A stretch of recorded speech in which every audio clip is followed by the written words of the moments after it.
I used to wear fancy dresses and high heels, but not anymore.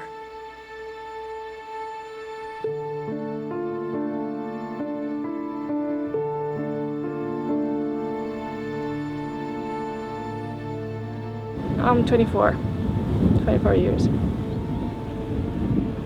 So you're going to spend a good part of your 20s in war? Yeah. I have to do this for my country. I have to give what I can give. It's pretty important to let the world see what's going on.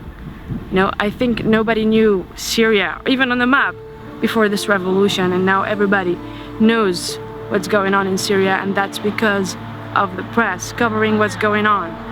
That's really important. Somebody has to see all this. Somebody has to know what this monster is doing to us and to his own people. And I'm making sure that somebody's gonna know. All the people in the world are going to see this, hopefully. See us suffering. See the civilians suffering. I mean, it's not a way to do this. It's wrong.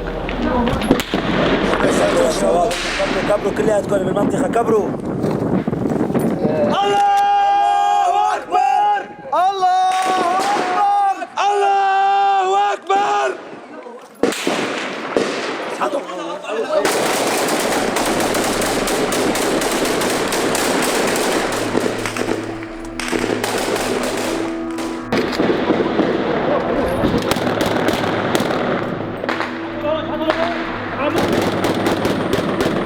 يلا الله ولعك شو شباب يلا يا شباب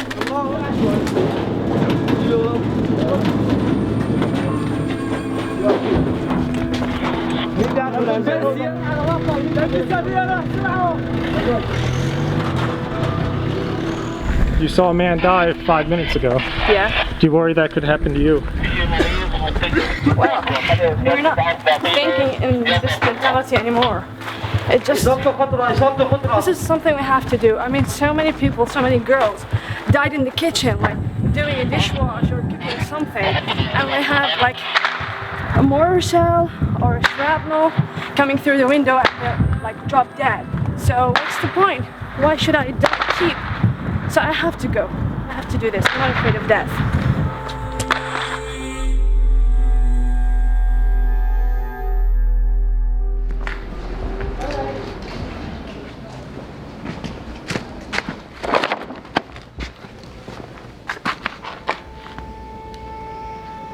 Bashar.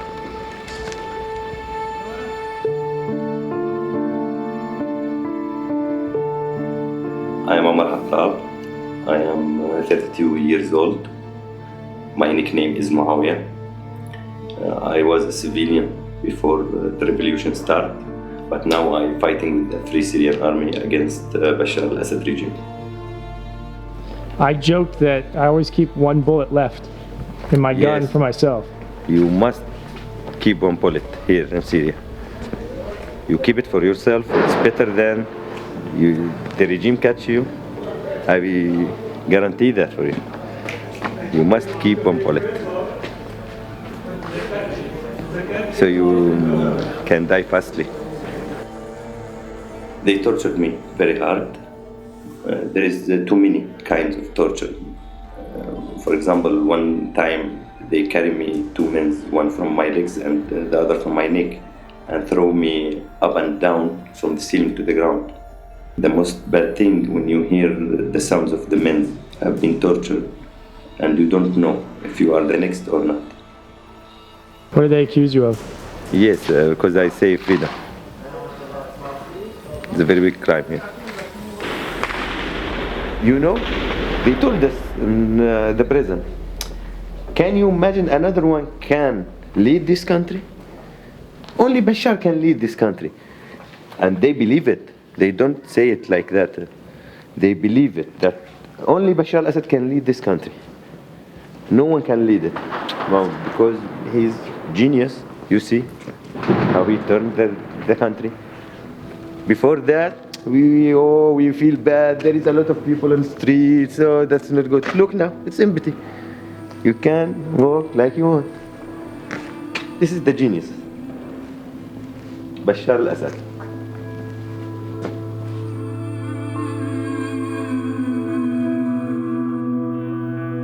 you're not safe anywhere. I've got my friend, she has been arrested for so long. Last week we received that she's dead because she was tortured, raped. It makes me sick.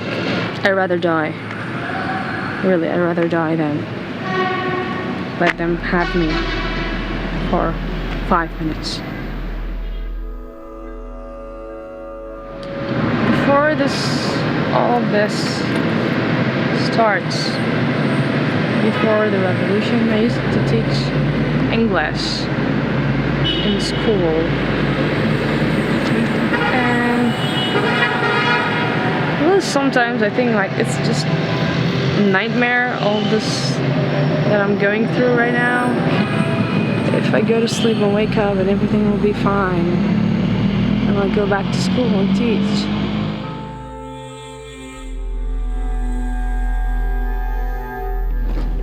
What about this building? Do you know what happened here? No one's know. And no one want to know. We don't know how many people live there, and they have dreams, they have their lives, they laughing sometimes, they crying sometimes. All that's end now. All that end.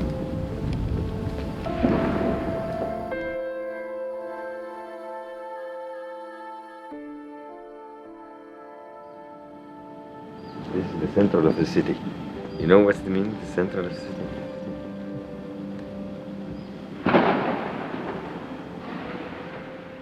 Can you imagine Wall Street like that? If the government come by voting, no problem. What the people want, I with it. I like the government, I don't like it, but it must be democracy.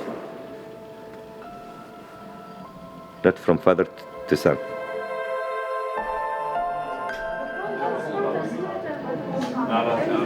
And the animals too hate Bashar. Look, she feels safety here with us. We're not terrorists like they say.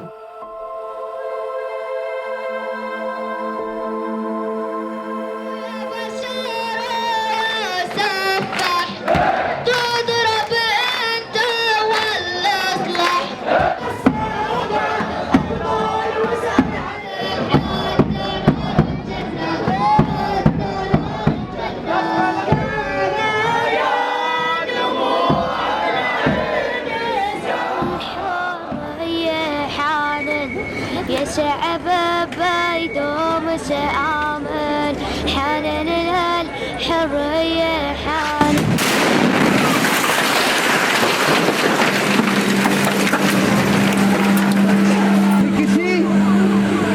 شباب بشوفوا ولا صغيرة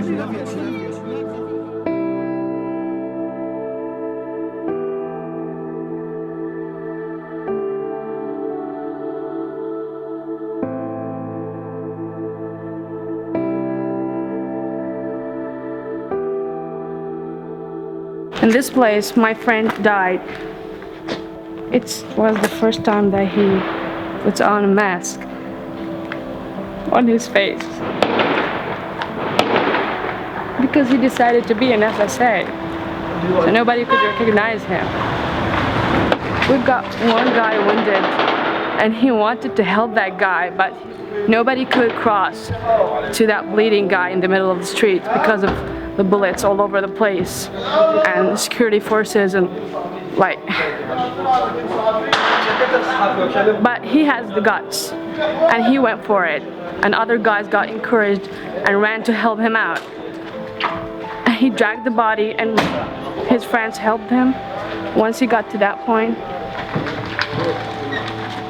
one bullet went through his chest and he died. The funny thing is that our friend was standing in that corner and videotaping the whole thing, and he didn't know that it was our friend because he had his mask on. So the guys grabbed his body and tried to take him to the nearest field hospital, and they took off the mask, and it was him. And he just shouted, "Assad!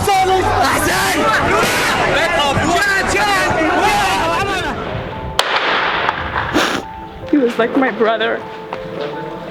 He's just 19. Too bad that they had to hold the responsibility as men, because they're only teenagers. I'm not gonna forget this boy. And I'm going to continue to fight as he did. I'm not gonna give up. Even if I had to die, I'm gonna do this.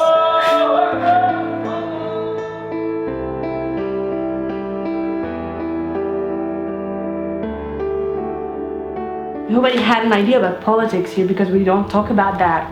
We're not allowed to talk about politics, really, even with our families. I cannot open a conversation about politics with my mother or father because we're just so much scared that somebody might overhear us, and the next day somebody might knock our door and arrest the whole family just for talking about politics. Syria is destroyed now. It's true. It's true, but now we've got one thing that's worthy, that we can talk and express our opinions about anything. I mean, that's really worth all this sacrifice, because we had enough from not being able to say how we feel or what are our opinions, and not being able to participate in this country. And now we can. We're gonna build this whole country again from scratch, from zero. And it doesn't matter how long does this last or how much damage it's gonna be, because really all the males and females of this country are willing to build it again, and even better than it was before.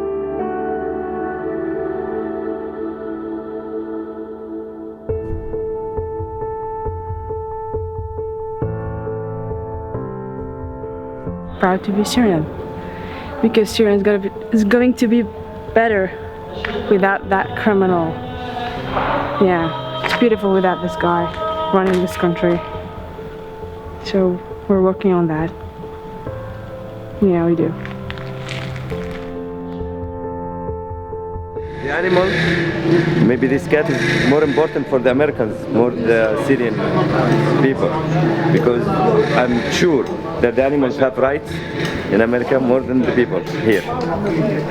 They don't care about it. So what? Maybe if you're filming 3 or 4 cats and put it on YouTube, maybe 1 million will watch the video, will see the video in 1 hour. But they don't care about the people. Maybe after the Americans see that, they found there is a cat here in Syria. I hope they will help the cats. Maybe we see it, oh, there is a cat in Syria. So let's go help Syria. Don't care about the woman. Don't care about the cat. At least the cat, it's an animal. It needs some support. People have said this before. Yes, we feel that. I know it's not real, but it's this close to be real.